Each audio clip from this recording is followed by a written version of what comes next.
الحمد للہ رب العالمین، الصلاة والسلام علی اشرف الانبیاء والمرسلین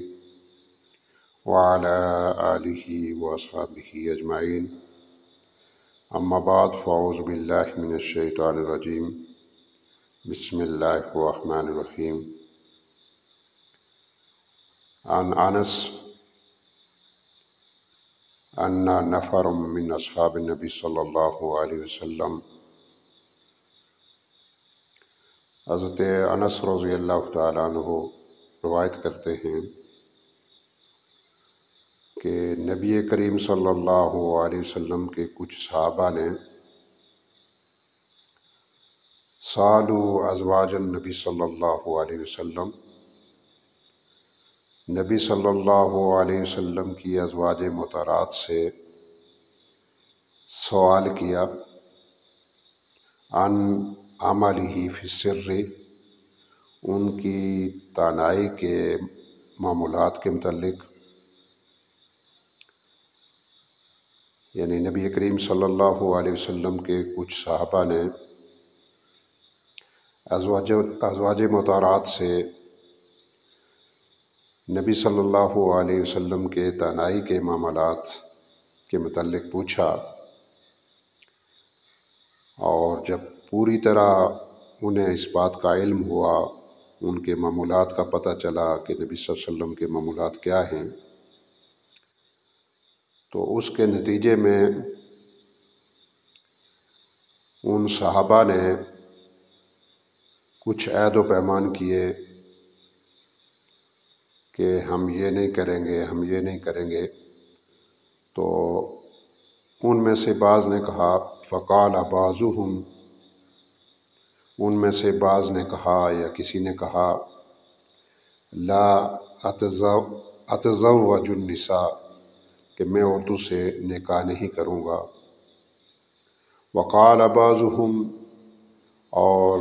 کسی نے کہا، لا آکل اللحم، کہ میں گوشت نہیں کھاؤں گا۔ وقال بعضهم لا انام علی فراش، اور ان میں سے کسی نے کہا کہ میں بستر پر سوؤں گا نہیں۔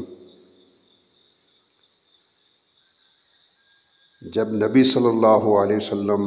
کو ان باتوں کا علم ہوا، آپ تک یہ باتیں پہنچی، تو نبی صلی اللہ علیہ وسلم نے اس پر جو رد عمل کیا، جو رد عمل کا اظہار کیا، تو سب سے پہلے آپ صلی اللہ علیہ وسلم نے اللہ کی حمد و ثنا بیان کی، فحمد اللہ واثنى علیہ۔ سب سے پہلے آپ صلی اللہ علیہ وسلم نے اللہ کی حمد و ثنا بیان کی۔ فقال، اور پھر فرمایا، ما بال اقوام، کہ لوگوں کو یہ کیا ہو گیا ہے، لوگوں کا یہ کیا حال ہے، قالوا کذا و کذا، کہ انہوں نے اس طرح سے اور اس طرح سے کہا ہے، اور پھر پوری وضاحت کی، لکنی اصلی و انام، کہ میں نماز بھی پڑھتا ہوں اور سوتا بھی ہوں، واصوم و افطر، میں روزہ بھی رکھتا ہوں اور افطار بھی کرتا ہوں، واتزوج النساء، اور عورتوں سے نکاح بھی کرتا ہوں۔ اور پھر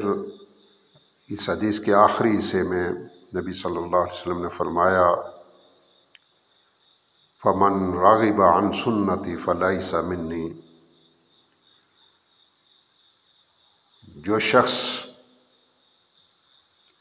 میری سنت سے اعراض برتے گا، میری سنت سے بے رغبتی اختیار کرے گا، تو فلیس منی، اس کا ہم سے کوئی تعلق نہیں ہے، وہ ہم میں سے نہیں ہے۔